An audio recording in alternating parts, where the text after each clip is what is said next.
New life, huh? You could start from the sidewalk. The champagne flute in my hand cost more than I made in a day. And everyone at this wedding knew it. My name is Jake Morrison, and I was sitting behind a marble pillar at the Riverside Country Club, watching my wife, Jessica, laugh at her boss's jokes like he was the funniest man alive. More wine, sir? The waiter didn't even look at me when he asked. His eyes were already scanning for someone more important.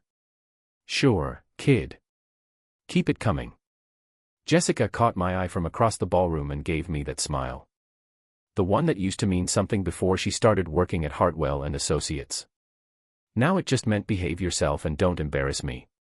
Her sister Miranda's wedding was the social event of the season, according to the local paper. 300 guests, ice sculptures, and a 12-piece orchestra. I owned a small construction company and wore my only good suit, which I bought 5 years ago for our own wedding. Jake, right? A woman slid into the empty chair beside me. Mid-30s, dark hair, wearing a dress that probably cost more than my truck payment. I'm Nina. Yeah, that's me, the guy behind the pillar. She laughed. Genuine. Not the polite society chuckle I've been hearing all evening. Miranda's family really knows how to make people feel welcome, don't they? About as welcome as a skunk at a garden party. I took another sip of wine. You a friend of the bride? Something like that. Na reached into her purse and pulled out a small device about the size of a garage door opener. I need you to do me a favor, Jake. When I give you the signal, press this button. What is it? Insurance. Her eyes were fixed on the head table where Jessica was leaning close to Colin Hartwell, her boss and law firm partner. Too close. Your wife looks happy. Thrilled. The sarcasm dripped from my voice like honey from a broken jar. She's been working late a lot lately. Big cases, she says. I bet. Na stood up, smoothing down her dress. Remember, Jake? When I nod, press the button. Before I could ask what the heck she was talking about, Na was walking toward the front of the room. She moved with purpose like a woman who knew exactly what she was doing. The kind of confidence Jessica used to have before she started caring more about what other people thought. Excuse me, everyone. Na's voice cut through the chatter like a knife through butter. I have a special presentation for the happy couple. Miranda beamed from the head table, probably thinking this was some surprise her mother had arranged. The lights dimmed and a projection screen descended from the ceiling. Na caught my eye and nodded. I pressed the button. The screen flickered to life, showing what looked like security camera footage from the law firm's conference room. The timestamp showed last Tuesday, the night Jessica said she was working on the Henderson case, but she wasn't working on any case. She was working on Colin Hartwell, her hands tangled in his hair while he pressed her against the conference table. The room erupted. Miranda screamed. Jessica's face went white as fresh snow. Colin tried to stand up so fast he knocked over his chair and 3 wine glasses, but the video kept playing, showing my wife of 8 years doing things with her boss that she hadn't done with me in months. Turn it off, Jessica shrieked, lunging toward the projection equipment. But her heel caught in her dress, and she went down hard, taking the centerpiece and half the head table with her. Flowers, candles, and expensive china crashed to the floor in a symphony of destruction. I stood up, straightened my tie, and walked over to where Jessica was struggling to get up from the wreckage. Great party, honey. Really brings people together. Jake, I can explain. Save it for your lawyer. Oh, wait. You already did. I grabbed a bottle of champagne from the nearest table and headed for the exit. Thanks for the show, everyone. Don't forget to tip your waiters. The last thing I heard before the doors closed behind me was Miranda crying and her new husband asking if they could get their deposit back. My phone started ringing at 6 a.m. Jessica, of course. I let it go to voicemail while I made coffee in the kitchen of our suburban split level. The house we bought 3 years ago, and business was good, and I thought we were building something together. Jake, pick up the stupid phone. Jessica's voice echoed through the empty house. She'd stayed at her sister's last night, probably getting an earful from the whole family. We need to talk. The coffee tasted like burnt rubber, but it was strong enough to wake the dead. I needed that today. My phone buzzed with text messages. 17 of them, all from Jessica. The last one made me laugh out loud. You've ruined everything. How could you do this to me? How could I do this to her? That was Rich. The doorbell rang at 7:30. I opened it to find Frank Kowalski, my old wrestling coach from high school and current workout partner. Frank was 65, built like a fire hydrant, and had the kind of wisdom that only came from watching people make the same mistakes for 40 years. Heard you caused quite a stir last night, he said, pushing past me into the kitchen. Coffee smells terrible. It's not about the taste, Frank. It's about the caffeine. Smart man. He poured himself a cup and grimaced. So, you want to tell me what really happened, or should I just go with the version that's all over Facebook? It's all over Facebook already, kid. Half the wedding was live streaming on Instagram. Your wife's little tumble is going viral as we speak. Frank sat down at my kitchen table like he owned the place. Question is, what are you going to do now? I don't know. I slumped into the chair across from him. 8 years, Frank. 8 years I've been married to that woman. Worked my A off to build this business, bought this house, supported her through law school, and this is what I get. Life ain't fair, Jake. You know that. But feeling sorry for yourself ain't going to fix anything. Frank leaned forward, his eyes serious. You got two choices here. You can roll over and let them destroy you, or you can fight back. But if you're going to fight, you better fight smart. What do you mean? I mean, your wife's a lawyer, son. She knows how to work the system. You're going to need to be smarter than her if you want to come out of this with your skin intact. My phone rang again. This time it was my daughter, Maddie, calling from college. I almost didn't answer, but Frank nodded toward the phone. Dad. Maddie's voice was small, uncertain. I saw the videos online. Is it true? Which part, sweetheart? All of it. Mom and her boss, the wedding, everything. She paused and I could hear her roommate talking in the background. Everyone's sharing it. It's everywhere. I'm sorry you had to find out this way, Maddie. I really am. Are you and Mom getting divorced? The question hit me like a punch to the gut.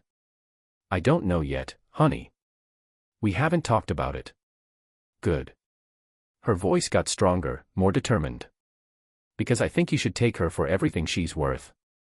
After I hung up, Frank was grinning like a cat who'd caught a canary. Smart kid. She gets that from her mother. The irony wasn't lost on me. So, what's it going to be, Jake? You going to fight or you going to fold? I looked around the kitchen at the coffee maker Jessica bought because it matched the curtains at the table we picked out together. At the life we'd built that was now crumbling around me like a house of cards in a hurricane. I'm going to fight. Good. Frank stood up and dumped his coffee in the sink. Then, we better get started. First thing you need to do is find out who that woman was last night. The one with the remote. Nah. Yeah. Nina, because nobody just happens to have security footage from a law firm, Jake. Somebody wanted you to see what your wife was doing. And I'm betting they've got more where that came from. He was right. Of course, Frank was always right about these things. The question was, why would a stranger want to help me? And what did she want in return? My phone buzzed with another text from Jessica.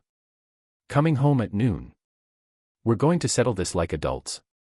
I showed the message to Frank, who snorted with laughter. Adults, huh? Well, this should be interesting. Jessica walked into our house at exactly noon, wearing her power suit and the expression she usually reserved for hostile witnesses. Behind her came her sister, Miranda, still in wedding recovery mode, and their mother, Eleanor, who had never liked me and made no effort to hide it. We need to talk, Jessica announced like she was opening a deposition. Sure, coffee's fresh. I stayed seated at the kitchen table, forcing them to come to me. Small victories. This isn't a social visit, Jake. Eleanor's voice could freeze water in July. You humiliated this entire family last night. Funny, I thought Jessica did that all by herself. Miranda started crying again. She'd been doing a lot of that since her wedding turned into a reality TV show. How could you do that to me, Jake? It was my special day. Your special day. I stood up slowly, feeling every one of my 6 feet 2 inches in. Your sister was screwing her boss, and you're mad at me for exposing it. You could have handled it privately, Jessica said, slipping into her lawyer voice. Instead, you chose to destroy my reputation and humiliate my family. Your reputation. The laugh that came out of me was bitter as black coffee. Jessica, you destroyed your own reputation when you decided to play horizontal lawyer with Colin Hartwell. Ella Lehner stepped forward, her finger pointed at my chest like a tool. Don't you dare speak to my daughter that way. You worthless piece of careful, Ella Lehner. My voice dropped to a whisper. You're in my house now. The room went quiet. Even Miranda stopped sniffling. Jessica cleared her throat. I've spoken with a divorce attorney. We can do this the easy way or the hard way. Let me guess. The easy way involves me giving you everything and disappearing quietly. The easy way involves a fair division of assets and joint custody of Maddie. Jessica pulled a folder from her briefcase. I'm prepared to be reasonable. I flipped through the papers. According to Jessica's idea of reasonable, she got the house, half my business, alimony, and primary custody of our daughter. I got to keep my truck and the privilege of paying for everything. This is your idea of fair? You embarrassed me in front of 300 people, Jake. You're lucky I'm not pressing charges. Charges for what? Showing people a video of what you actually did. For invasion of privacy. For intentional infliction of emotional distress. For making you face the consequences of your actions. I tossed the papers back at her. Here's my counteroffer. Go to heck. Eleanor gasped. Miranda started crying harder. Jessica's face turned red. You're making a mistake, Jake. I'm trying to be nice here, but I don't have to be. I know things about your business, about your finances. I can make your life very difficult. More difficult than finding out my wife's been cheating on me. I doubt it. Fine. Jessica snapped her briefcase shut. We'll do this the hard way. You'll be hearing from my attorney. They left in a flurry of threats and tears, slamming the door hard enough to rattle the windows. I sat back down at the kitchen table and called Frank. How'd it go? He asked. About as well as you'd expect. She wants everything and she's threatening to destroy me if I don't cooperate. Sounds about right. You ready for phase 2? What's phase 2? Finding out who your friends really are. He was right, of course. By evening, my phone was ringing off the hook. Some calls were from people offering support, mostly guys from the gym and a few clients who'd heard about the wedding incident, but most of the calls were different. Jake, it's Tom Bradley. Tom owned the hardware store where I bought most of my supplies. We'd been friends for 10 years, grabbed beers together, talked about business and life. Listen, man. I heard about what happened with Jessica. Yeah, it's been a heck of a day. Look, I hate to do this, but Ella Lehner called me this afternoon. She's got a lot of influence in this town and Jessica's family has been good customers for years. I think maybe we should take a break from our business relationship just until things cool down. The line went dead. Tom Bradley, who'd laughed at my jokes and borrowed my tools and called me his friend, had just cut me loose because Eleanor made a phone call. The next call was worse. Bill Morrison, no relation despite the name, had been my best man at my wedding. We'd known each other since high school, started our businesses around the same time, even vacationed together. Jake, I'm sorry, but I can't be associated with this mess. Sarah's friends with Jessica, and the whole thing is just too complicated. Maybe in a few months when everything settles down. By 9 o'clock, I'd lost 3 major clients, 2 suppliers, and 4 friends I thought I could count on. The message was clear. Jessica and her family had connections, influence, and the ability to make my life heck if I didn't play along. I was pouring myself a whiskey when the doorbell rang. I opened it to find Nina, the mysterious woman from the wedding, standing on my porch with a bottle of wine and a manila envelope. Rough day, she asked. You could say that. Come on in. She followed me into the living room, looking around like she was appraising the place. Nice house, very suburban. Jessica picked out most of the furniture. I gestured to the couch. Can I ask who you are and why you helped me last night? Na sat down and crossed her legs. I'm a private investigator. I was hired to document your wife's affair. By who? That's confidential, but let's just say someone wanted you to know the truth. She handed me the envelope. There's more where that came from. Inside were photographs, hotel receipts, credit card statements, and phone records. Jessica and Colin's affair had been going on for 6 months, and they hadn't been careful about covering their tracks. Why are you giving me this? Because you're going to need it. Na poured herself a glass of wine without being asked. Jessica's already filed for divorce. She's claiming you're emotionally harmful and unstable. She wants a restraining order. That's BS. Of course, it is. But she's got witnesses who will testify that you have a violent temper and that you threatened her family. What witnesses? Eleanor, Miranda, and Colin Hartwell. They're painting you as a dangerous man who destroyed a wedding out of spite and jealousy. I felt the walls closing in. Jessica was playing chess while I was playing checkers, and she was already 3 moves ahead. So, what do I do? Na smiled, and for the first time since this whole mess started, I felt like maybe I wasn't completely screwed. We fight back. Na's office was in a strip mall between a nail salon and a Chinese restaurant. Not exactly the kind of place you'd expect to find a private investigator, but then again, nothing about this situation was what I'd expected. First rule of warfare, Na said, spreading photos across her desk. Know your enemy. The photo showed Jessica and Colin at restaurants, hotels, and even my own house while I was at work. They'd been bold, careless, and stupid, but they'd also been thorough in covering their legal tracks. Colin Hartwell's been planning this for months, Nina continued. He's not just sleeping with your wife, Jake. He's positioning himself to take over her life completely. What do you mean? I mean, he's been feeding her information about divorce law, helping her move assets around, setting up the narrative that you're an unstable husband who can't handle his wife's success. Na pulled out a stack of financial documents. Look at this. The paper showed a series of transfers from our joint accounts to a new account in Jessica's name only. $50,000 moved over the past 3 months in amounts small enough to avoid triggering automatic notifications. She's been stealing from me. Technically, it's marital property, so it's not theft, but it shows premeditation. She's been planning to leave you for months, Jake.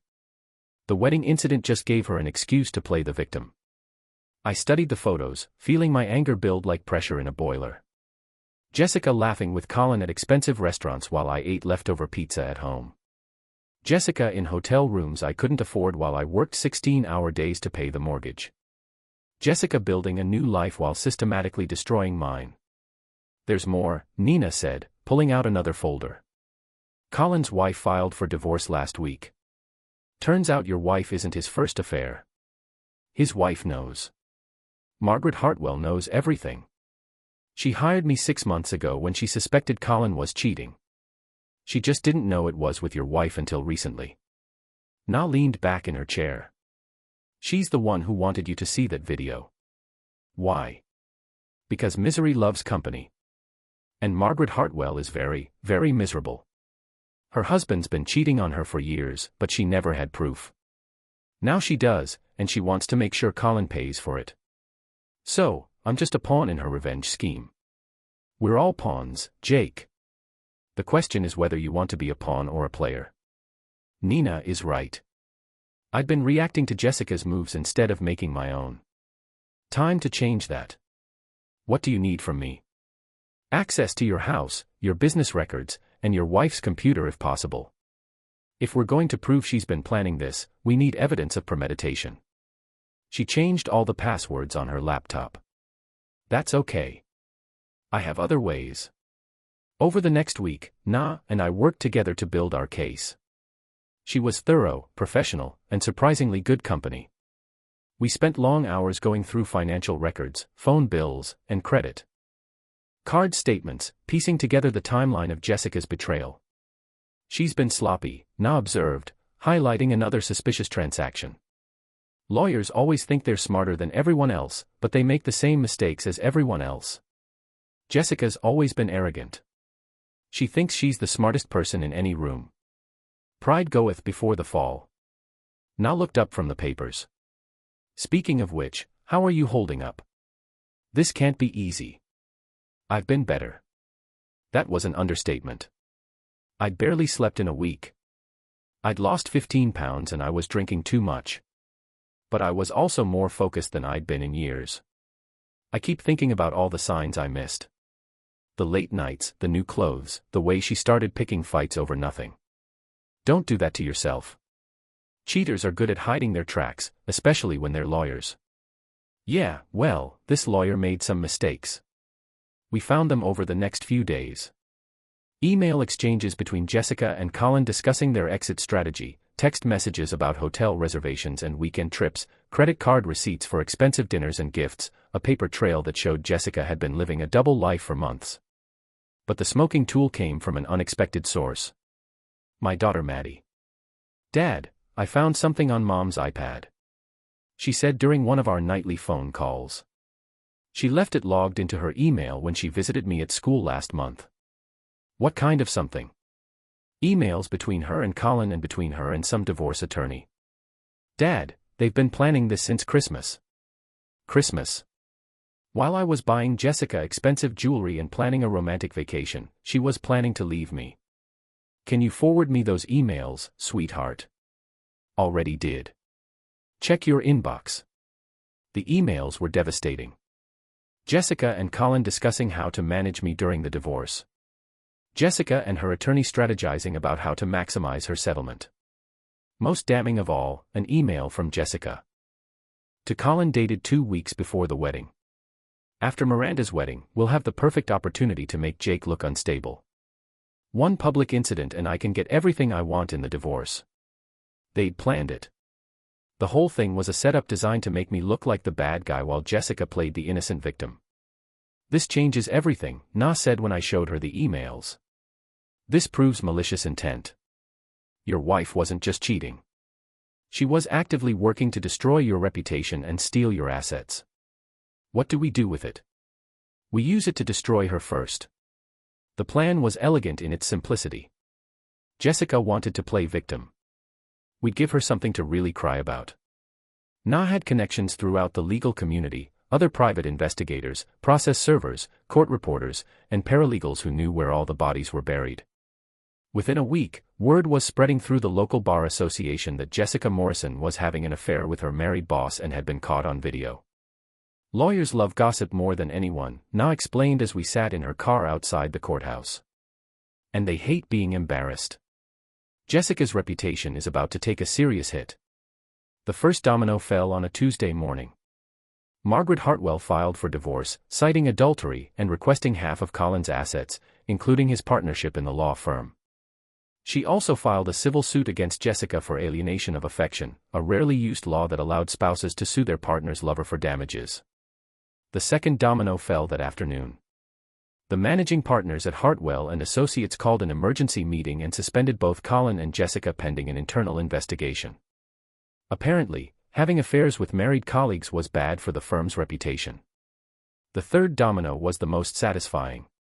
Ella Lehner, Jessica's mother and self-appointed queen of local society, was quietly asked to step down from the hospital board after several major donors expressed concern about her family's moral character.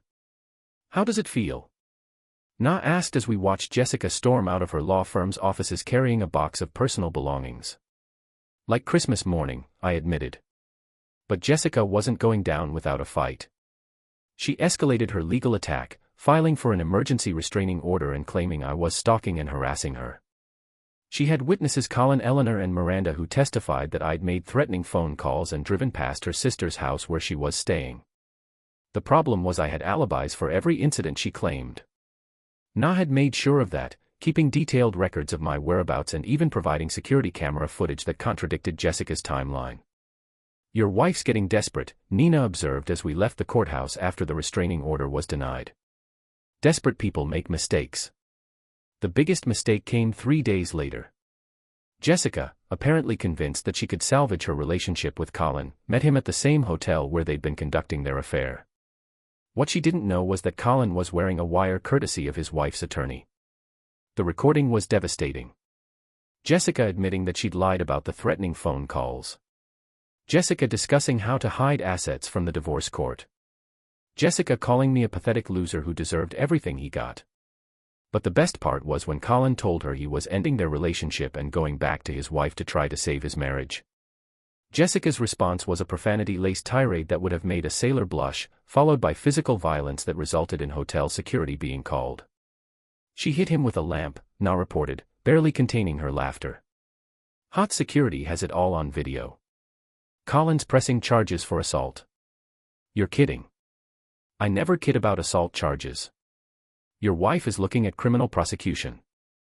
A civil lawsuit from Margaret Hartwell, and complete professional ruin. Oh, and Colin's wife is releasing the hotel recordings to the media. The media. Margaret Hartwell has friends at the local news station. This story is going to be everywhere by tomorrow night. I should have felt sorry for Jessica. We'd been married for 8 years, and despite everything, I'd loved her once. But watching her world crumble felt like justice. She'd tried to destroy my life, my business, and my reputation. Now she was getting a taste of her own medicine. The news story aired on Thursday evening. Local attorney caught in affair scandal was the headline, accompanied by footage of Jessica being escorted out of her law firm and photos of her with Colin at various hotels. The reporter interviewed several unnamed sources who described Jessica as manipulative, dishonest, and willing to do anything to get ahead. My phone started ringing immediately. Tom Bradley from the hardware store apologizing and asking if we could work something out. Bill Morrison, my former best man, wanting to grab a beer and catch up. 3 clients who had dropped me after the wedding incident, suddenly interested in new projects. Fair weather friends, Frank observed when I told him about the calls. You're better off without them. Maybe, but it's nice to know who's really in my corner. Speaking of which, what's the story with you and Na? You two seem pretty close. I'd been wondering the same thing. Na and I had been spending a lot of time together, and somewhere between investigating my wife's betrayal and planning our counterattack, I'd started looking forward to seeing her. She was smart, funny, and refreshingly honest. After months of Jessica's lies, she's helping me through the divorce. Frank's grin suggested he wasn't buying my casual tone. And after the divorce, I haven't thought that far ahead. Maybe you should. He was right, of course. But first, I had to finish what Jessica had started. The divorce proceedings were scheduled to begin the following week, and I wanted to make sure I was ready for whatever she threw at me. As it turned out, Jessica had one more card to play, and it was a doozy. The divorce hearing was scheduled for 9 a.m. on a Monday morning in Judge Patricia Coleman's courtroom. Jessica showed up with a new attorney, a shark named David Brennan, who specialized in high-conflict divorces and had a reputation for destroying opposing parties. Mr. Morrison, Brennan began during his opening statement, is a violent, unstable man who has systematically harassed and intimidated my client. He invaded her privacy, destroyed her career, and threatened her family. We're asking for full custody of the minor child, the marital home, spousal support, and damages for the emotional distress he's caused. My attorney, Sarah Chen, recommended by Nina and paid for with money I'd managed to hide from Jessica's asset grab, stood up with a folder full of evidence. Your Honor, Mr. Morrison is the victim here, not the perpetrator. We have evidence that Mrs. Morrison engaged in a systematic campaign to defraud her husband, steal marital assets, and destroy his reputation while conducting an affair with her married boss. What followed was 3 hours of legal warfare. Brennan painted me as a jealous, controlling husband who couldn't handle his wife's success. Sarah presented our evidence, the emails, the financial records, the hotel receipts, and the recordings of Jessica admitting she'd lied about my supposed threats. The turning point came when Sarah called Margaret Hartwell as a witness.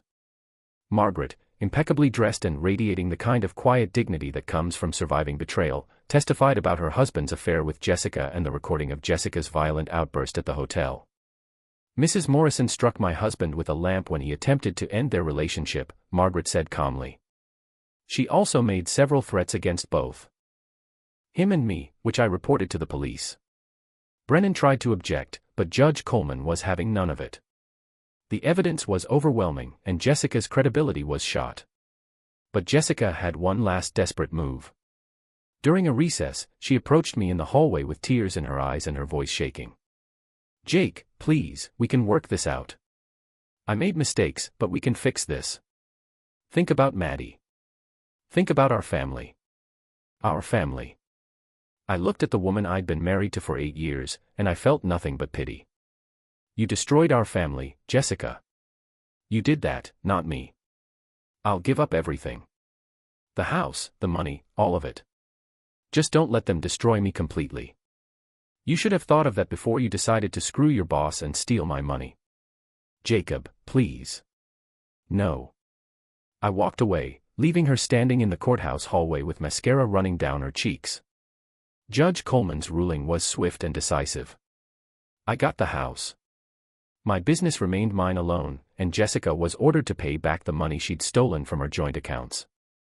Custody of Maddie would be joint, but she'd chosen to live with me anyway. Jessica got her car, her personal belongings, and the privilege of starting over from scratch. Furthermore, Judge Coleman added, "I'm ordering Mrs. Morrison to pay Mr. Morrison's legal fees given the frivolous nature of many of her claims and the evidence of financial misconduct." Jessica's face went white. Brennan whispered something in her ear, but she just shook her head numbly. Outside the courthouse, Nina was waiting with a bottle of champagne and a smile that could light up Times Square. "How does it feel to be a free man?" she asked, like I can breathe again. I looked back at the courthouse where Jessica was probably still trying to process what had just happened. She got exactly what she deserved. And what do you deserve? I thought about that for a moment. For the past 6 months, I'd been focused on revenge, on making Jessica pay for what she'd done to me. But now that it was over, I realized what I really wanted. A fresh start. I might be able to help with that. Na moved closer and I caught a hint of her perfume. "If you're interested, very interested."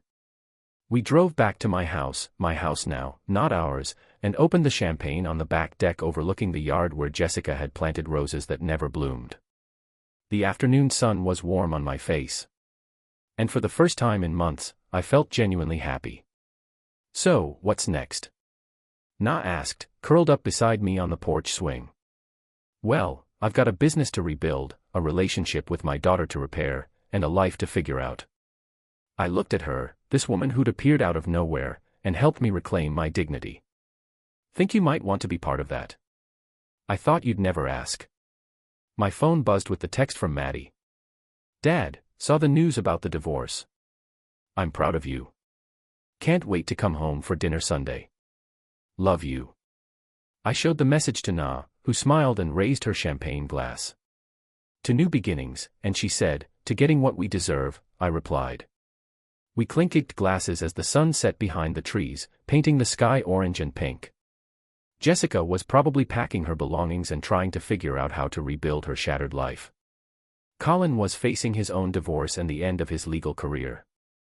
Ella Laner had lost her social standing and Miranda would always remember her wedding as the day her family's secrets were exposed. They'd all gotten exactly what they deserved, and so had I. 6 months later, Na moved in. A year after that, we were married in a small ceremony with Frank as my best man and Maddie as Na's maid of honor. Jessica sent a card, no return address, wishing us well. I heard through mutual acquaintances that she'd moved to another state and was working as a paralegal, her law license suspended pending the outcome of several ethics investigations. I never saw her again, and that was fine with me. Some chapters in life need to be closed completely with no possibility of a sequel. As for me, I learned that revenge is a dish best served with evidence that true friends stick around when times get tough, and that sometimes the best thing that can happen to you is having your world fall apart so you can build a better one. They sat me behind a pillar and called me invisible. But in the end, I was the only one left standing. That's the end of today's story. If you enjoyed it, make sure to subscribe and turn on notifications so you'll be the first to hear the next part. Thanks for listening, and I'll see you in the next one.